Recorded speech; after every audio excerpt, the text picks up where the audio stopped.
Good evening students, welcome to SRS IAS and law academy.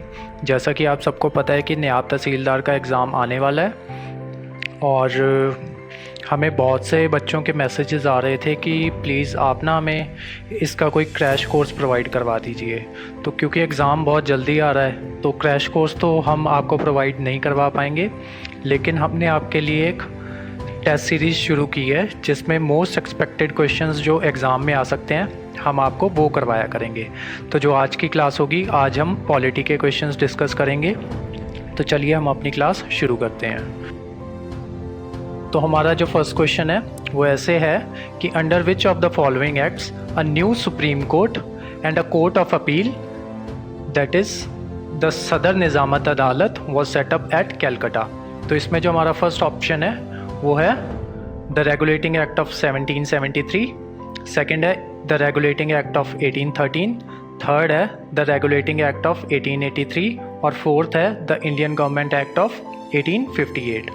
तो चलिए हम ना थोड़ा थोड़ा सारे एक्ट्स को डिस्कस कर लेते हैं, ताकि मान लो अगर इस क्वेश्चन के अलावा कोई और क्वेश्चन भी आ जाए तो आपको थोड़ा थोड़ा एक्ट्स के बारे में पता हो।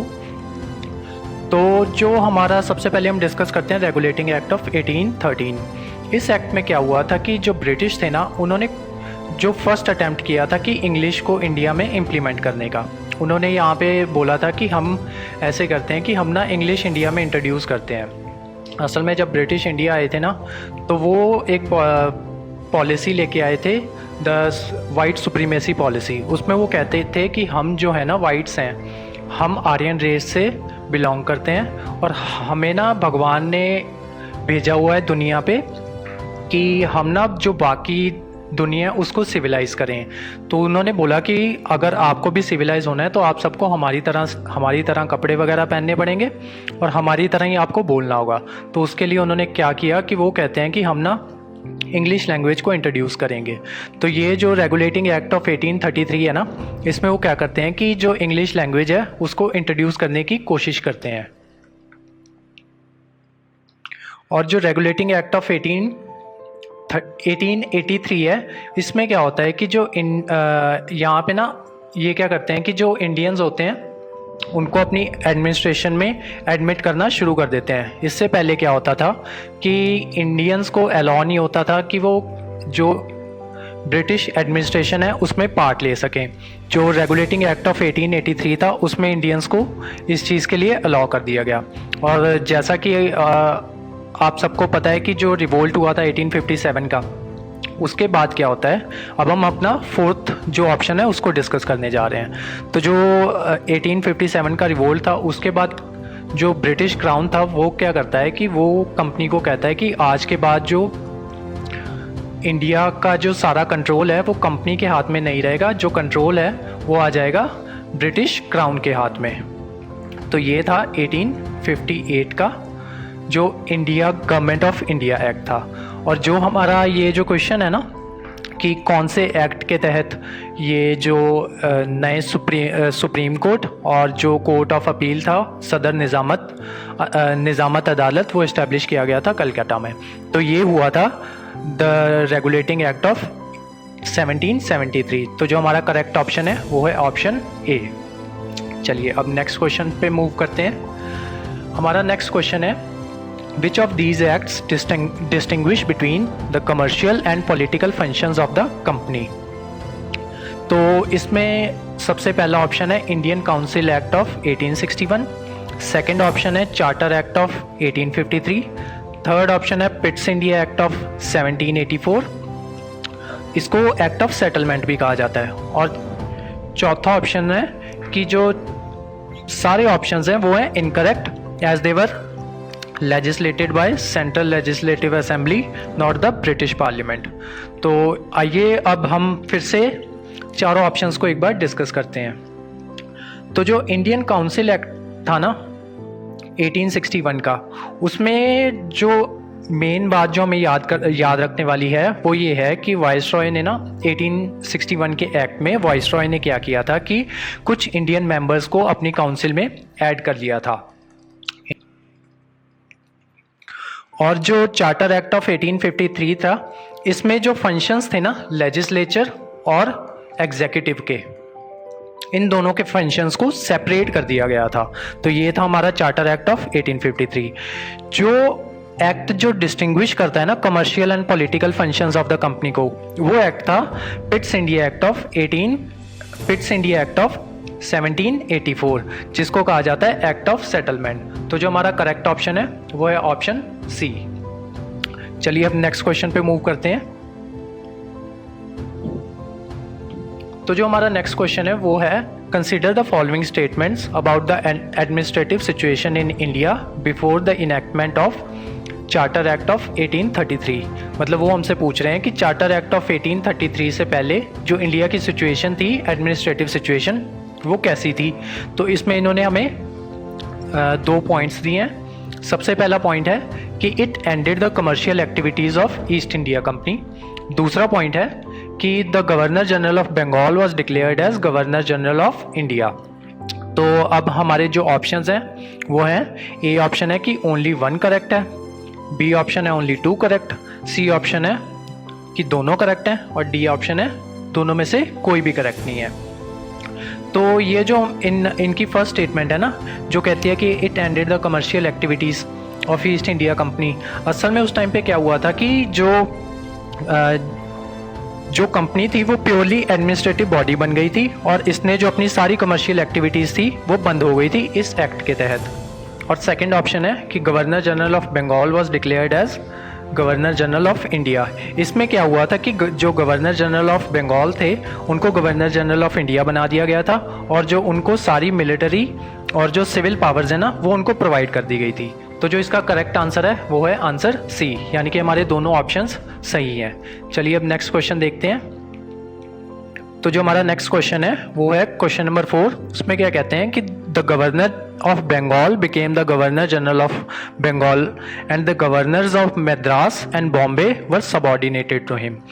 असल में जब ब्रिटिश इंडिया आए थे ना तो उन्होंने फारूक सियार से दीवानी राइट्स ले लिए थे 3 जगह के। उनमें से एक था बॉम्बे, दूसरा था मद्रास, तीसरा था कैलकाटा। इसके जब उन्हें दीवानी राइट्स मिल जाते हैं तो वो यहाँ से टैक्स कलेक्ट करना शुरू कर देते हैं और इन तीनों जगह से टैक्स कलेक्ट करने के लिए तीनों जगहों पर एक एक गवर्नर को अपॉइंट कर दिया जाता है। लेकिन बाद में ना एक एक्ट आता है जिसको कहते हैं रेगुलेटिंग एक्ट ऑफ 1733। उसमें क्या करते हैं कि जो गवर्नर ऑफ बंगाल होता है ना उसको गवर्नर जनरल ऑफ बंगाल बना दिया जाता है और जो मद्रास, जिसको आज चेन्नई कहते हैं, और जो बॉम्बे के गवर्नर्स होते हैं, इन दोनों को जो गवर्नर जनरल ऑफ बंगाल होता है उसके सबऑर्डिनेट कर दिया जाता है। तो जो हमारा करेक्ट ऑप्शन है वो है आंसर डी। अब नेक्स्ट क्वेश्चन पे मूव करते हैं। अब जो हमारा 5th क्वेश्चन है वो ये है कि the first law commission was established under the chairmanship of Lord Macaulay which recommended codification of the penal code and the criminal procedure code by the option A है government of India act 1935, option B है charter act of 1833, option C है law commission act of 1967 और option D है act of 1919।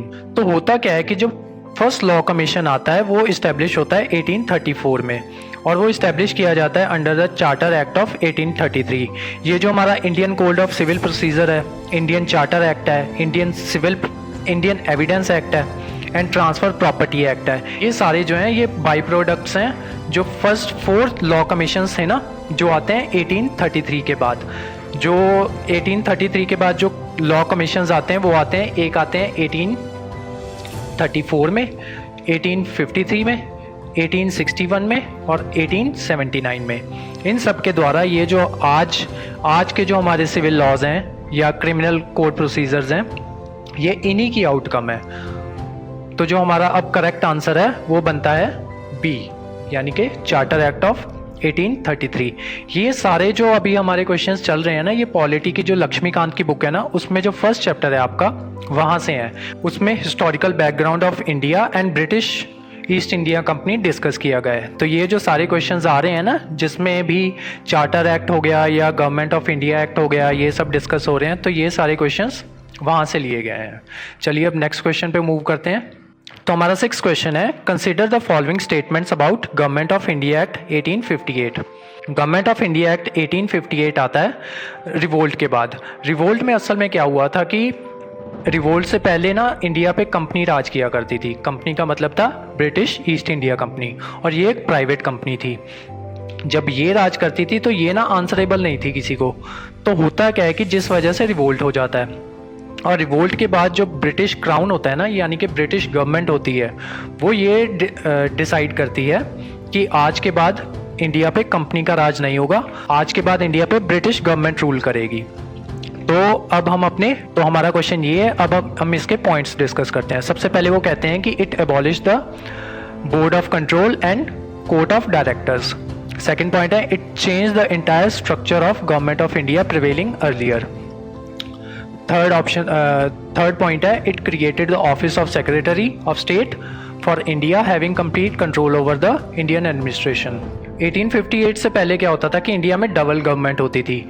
Board of director अलग होते थे, court of directors अलग होते थे। जो बोर्ड ऑफ डायरेक्टर्स थे इनके पास अलग सब्जेक्ट्स होते थे, और जो कोर्ट ऑफ डायरेक्टर्स होते थे इनके पास अलग सब्जेक्ट्स होते थे। तो ब्रिटिश गवर्नमेंट ने क्या किया कि जैसे ही कंपनी का रूल अबॉलिश किया, उन्होंने क्या किया कि इन दोनों बोर्ड्स को भी अबॉलिश कर दिया। उसके बाद मतलब हमारा जो फर्स्ट ऑप्शन है वो करेक्ट है। उसके बाद का जो सेकंड ऑप्शन है वो है कि it change the entire structure of government of India prevailing earlier. तो ये ऑप्शन भी हमारा करेक्ट है। उसके बाद जो थर्ड ऑप्शन है वो है कि it created the office of secretary for India having complete control over Indian administration. तो इसमें क्या होता है कि वो ना एक ऑफिस ऑफ सेक्रेटरी बना देते हैं, और जो इसका हेड होता है ना वो ब्रिटिश कैबिनेट का मेंबर होता है, और दूसरा वो बना देते हैं एक ऑफिस ऑफ वाइसरॉय। ये जो ऊपर वाले जो हमारे ये जो दोनों बोर्ड्स हैं ना, इनको अबॉलिश करके असल में दो ऑफिसेस बनाए थे उन्होंने। एक ऑफिस था सेक्रेटरी ऑफ स्टेट का, और दूसरा ऑफिस था वाइसरॉय का। जो वाइसरॉय होता था वो अपॉइंटेड मेंबर हुआ करता था ब्रिटिश क्राउन द्वारा, और जो सेक्रेटरी ऑफ स्टेट होता था वो होता था ब्रिटिश कैबिनेट का मेंबर। तो क्योंकि हमारे तीनों पॉइंट सही हैं, तो जो इसका करेक्ट ऑप्शन है वो है ऑप्शन डी। अब हमारा सेवेंथ क्वेश्चन है, consider the following statements regarding Indian council act of 1909। इसको ना मॉर्ले मिंटो रिफॉर्म्स भी कहा जाता है। जो मॉर्ले थे वो सेक्रेटरी ऑफ स्टेट थे, और जो मिंटो थे वो थे वाइसरॉय ऑफ। अब इसमें हम देखते हैं कि हमें स्टेटमेंट्स क्या क्या दी गई हैं। तो सबसे पहले है स्टेटमेंट सत्येंद्र नाथ प्रसाद सिन्हा। यहाँ पे ना कुछ गड़बड़ है, हाँ नाथ नहीं है यहाँ पे, Satyendra Prasad Sinha. Satyendra Prasad Sinha became the first Indian to join Viceroy Executive Council. Second option है, it provided for the first time for the association of Indians with the Executive Council of Viceroy. और third option है, it introduced the concept of separate electorates. तो सबसे पहले हम देखते हैं कि separate electorates का मतलब क्या होता था। असल में ये जो मॉर्ले मिंटो रिफॉर्म्स आए थे ना, ये आए थे 1909 में। तो इसमें क्या हुआ कि ये ना इंट्रोड्यूस करते हैं सेपरेट इलेक्टोरेट्स। सेपरेट इलेक्टोरेट्स में क्या होता था कि मान लो अगर किसी कॉन्स्टिट्यूंसी से एक मेंबर है, वो उस कॉन्स्टिट्यूंसी से इलेक्शन लड़ने के लिए खड़ा है, मान लो वो मेंबर है मुस्लिम कम्युनिटी से बिलोंग करता है वो मेंबर। तो जो सेपरेट इलेक्टोरेट्स का मतलब होता था कि अगर कोई मुस्लिम कैंडिडेट है तो उसको जो वोट डालेंगे ना, जो सारे मुस्लिम होंगे उस जगह के, उस कॉन्स्टिट्यूंसी के, वो मुस्लिम वोटर को ही वोट डालेंगे। ये होता था मतलब सेपरेट इलेक्टोरेट्स का। इसमें इसको लाने का मकसद यही था कि डिवाइड एंड रूल किया जाए इंडिया पे। सिर्फ यही चीज़ नहीं हुई थी, उसके अलावा इन्होंने इंडियंस को अलाउ किया था कि वो वाइसरॉय की काउंसिल में भी उन्हें इंक्लूड किया जाए। और जो हमारे सत्येंद्र प्रसाद सिन्हा हैं वो फर्स्ट मेंबर बनते हैं इंडियन काउंसिल वाइसरॉय की काउंसिल को ज्वाइन करने वाले, एग्जीक्यूटिव काउंसिल को। तो जो इसका करेक्ट आंसर है वो है आंसर डी। अब जो हमारा नेक्स्ट क्वेश्चन है वो है कि विच of the following were introduced for the first time in India by the act of 1919। इस एक्ट को ना मॉन्टेग्यू क्लेम्सफोर्ड रिफॉर्म्स भी कहा जाता है। Montagu Chelmsford reform. जो मॉन्टेग्यू थे वो सेक्रेटरी ऑफ स्टेट थे, और जो क्लेम्सफोर्ड थे वो थे वाइसरॉय ऑफ इंडिया 1919 में। तो वो जो रिफॉर्म्स लेके आते हैं, वो रिफॉर्म्स क्या आते हैं हमें वो देखने हैं। तो सबसे पहले वो कहते हैं कि वो ना बाइकैमलरिज्म लेके आते हैं। ये मैं थोड़ी देर में एक्सप्लेन करता हूँ कि बाइकैमलरिज्म क्या होता है। दूसरा वो क्या करते हैं, दूसरा ऑप्शन क्या है कि वो डायरेक्ट इलेक्शंस इंट्रोड्यूस करते हैं, और तीसरा ऑप्शन क्या है कि डायरकी इंट्रोड्यूस करते हैं। अब मैं तीनों का धीरे धीरे बताता हूँ कि तीनों का मतलब क्या होता है। बाइकैमलरिज्म का मतलब होता है कि जैसे इंडिया में दो हाउसेज है ना, एक है लोकसभा और दूसरा है राज्यसभा। तो इन्होंने क्या किया कि जो मॉन्टेग्यू क्लेम्सफोर्ड रिफॉर्म्स थे, सेंटर में और लेजिस्लेचर में दोनों जगह में क्या किया कि बाइकैमलरिज्म इंट्रोड्यूस कर दिया। और डायरेक्ट इलेक्शंस का मतलब ये था कि पहले क्या होता था कि जो हमारा, आपको पता है कि जो हमारा इंडिया था वो छोटे छोटे प्रोविंसेस में डिवाइडेड था। तो जो छोटे छोटे प्रोविंसेस होते थे उनका हर प्रोविंस का अपना एक राजा हुआ करता था। वो राजा क्या करता था, या तो वो राजा वोट डालता था या फिर वो ना अपना एक रिप्रेजेंटेटिव भेज देता था, वो वोट डालता था। मतलब डायरेक्ट इलेक्शंस लोगों को इंक्लूड नहीं किया जाता था। जो वोटिंग हुआ करती थी वो राजा डालता था या फिर राजा का रिप्रेजेंटेटिव डालता था। तो जो ये रिफॉर्म्स आए थे ना 1919 के, इसमें डायरेक्ट इलेक्शंस को इंक्लूड कर लिया गया। अब समझते हैं डायरकी। डायरकी में क्या होता था कि जो गवर्नमेंट थी उन्होंने ना अपने फंक्शंस को दो पार्ट्स में डिवाइड कर लिया। एक जो थे सेंट्रल फंक्शंस, दूसरे थे प्रोविंशियल फंक्शंस। प्रोविंशियल मैंने अभी समझाया, प्रोविंशियल फंक्शंस वो फंक्शंस थे जो मैंने अभी आपको बताया ना कि जो इंडिया था वो कई प्रोविंसेस में डिवाइड था। तो जो प्रोविंसेस थे उन पे उस टाइम पे जो उसके हेड होते थे वो गवर्नर होते थे। मतलब हर प्रोविंस का एक गवर्नर अपॉइंट किया जाता था। और जो प्रोविंशियल फंक्शंस होते थे उनको भी आगे दो पार्ट्स में डिवाइड कर दिया गया। उनमें कुछ सब्जेक्ट्स थे जो थे ट्रांसफरेबल सब्जेक्ट्स थे, और कुछ सब्जेक्ट्स थे जो थे रिजर्व सब्जेक्ट्स थे। और जो ट्रांसफ़र सब्जेक्ट्स थे इन पे जो लॉज बनाती थी वो बनाती थी लेजिस्लेटिव काउंसिल, और जो रिजर्व सब्जेक्ट्स थे उन पे जो लॉज बनाती थी वो थी एग्जीक्यूटिव काउंसिल। तो जो इन फंक्शंस को डिवाइड करना और आगे प्रोविंस में जो सब्जेक्ट्स थे उनको डिवाइड करना और उन पे अलग अलग काउंसिल्स द्वारा रूल्स बनाए जाना या लॉज बनाए जाने को ही कहते हैं डायरकी। तो जो इसका करेक्ट आंसर है वो है ऑप्शन डी। ओके, तो जो हमारा नेक्स्ट क्वेश्चन है वो ऐसे है कि the system of dyarchy introduced by government of India act of 1919 meant that, सबसे पहला ऑप्शन है both centre and provincial legislature had the powers of legislate in their own sphere. तो जो मैंने अभी आपको बताया ना कि अभी हम डिस्कस करके गए हैं कि डायरकी में क्या होता था, तो वो ये जो स्टेटमेंट है पहली, ये क्या कहती है कि बोथ सेंटर एंड प्रोविंशियल। तो जो वो लेजिस्लेट करने की पावर थी ना वो सिर्फ प्रोविंशियल लेवल पे थी, सेंट्रल लेवल पे नहीं थी। तो उससे क्या होता है कि जो हमारा फर्स्ट ऑप्शन है वो गलत हो जाता है। तो जो हमारा सेकंड ऑप्शन है वो है both British parliament and central legislature had the right to make laws for India. असल में ये जो गवर्नमेंट ऑफ इंडिया एक्ट 1919 आया था ना, इसको लाने का रीज़न ये था कि जो गवर्नमेंट ऑफ ब्रिटेन थी उन्होंने डिसाइड किया था कि हम ना धीरे धीरे जो इंडिया में ना रिस्पॉन्सिबल गवर्नमेंट इंट्रोड्यूस करेंगे। तो इसी वजह से वो गवर्नमेंट ऑफ इंडिया एक्ट 1919 लेके आए थे। इसमें वो इंडिया को ना थोड़ी सी पावर देते हैं ताकि इंडिया धीरे धीरे एक रिस्पॉन्सिबल गवर्नमेंट बन जाए। इसी वजह से ये जो हमारा सेकंड ऑप्शन है वो इस वजह से इनकरेक्ट हो जाता है, क्योंकि इसमें लिखा है कि both British parliament and central legislator had the right to make laws for India. असल में इसमें जो राइट था ना वो सिर्फ सेंट्रल लेजिस्लेचर को था। अब जो हमारा थर्ड ऑप्शन है वो कहता है कि certain subjects were devolved to the Indian members of the viceroy's executive council and certain other to the British member of the executive council. जो ये ऑप्शन है ये भी हमारा इनकरेक्ट है। तो जो हमारा राइट ऑप्शन है इसमें वो है डी। अब जो हमारा नेक्स्ट क्वेश्चन है वो है which of the following is not the feature of government of India act of 1935। अब जो हमारा फर्स्ट ऑप्शन है वो है diarchy at the centre as well as in the provinces. तो ये अभी हम डिस्कस करके गए हैं कि जो डायरकी इंट्रोड्यूस होती है वो इंट्रोड्यूस होती है 1919 में। तो जो हमारा क्वेश्चन क्या था, विच of the following is not the feature of government of India act of 1935। तो जो हमारा ऑप्शन ए है वो उसका फीचर नहीं है क्योंकि ये इंट्रोड्यूस होती है 1919 में। तो जो हमारा करेक्ट आंसर है वो है आंसर ए। उसके अलावा जो बाइकैमलर लेजिस्लेचर है वो इंट्रोड्यूस होती है 1835 में, और जो ऑल इंडिया फेडरेशन है वो भी 1935 में इंट्रोड्यूस होती है, और जो प्रोविंशियल ऑटोनॉमी है वो भी 1935 में इंट्रोड्यूस की जाती है।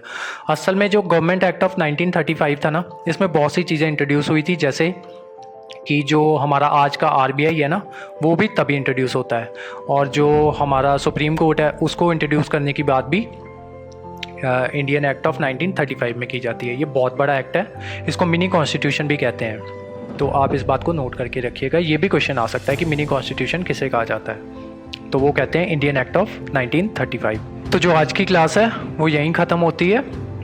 तो इसके अलावा हम और क्लासेस डालते रहेंगे, बाकी सब्जेक्ट्स की भी क्लासेस डालते रहेंगे, बाकी जीके की क्लासेस भी डालते रहेंगे, और उसके अलावा करंट अफेयर की क्लासेस भी डालते रहेंगे।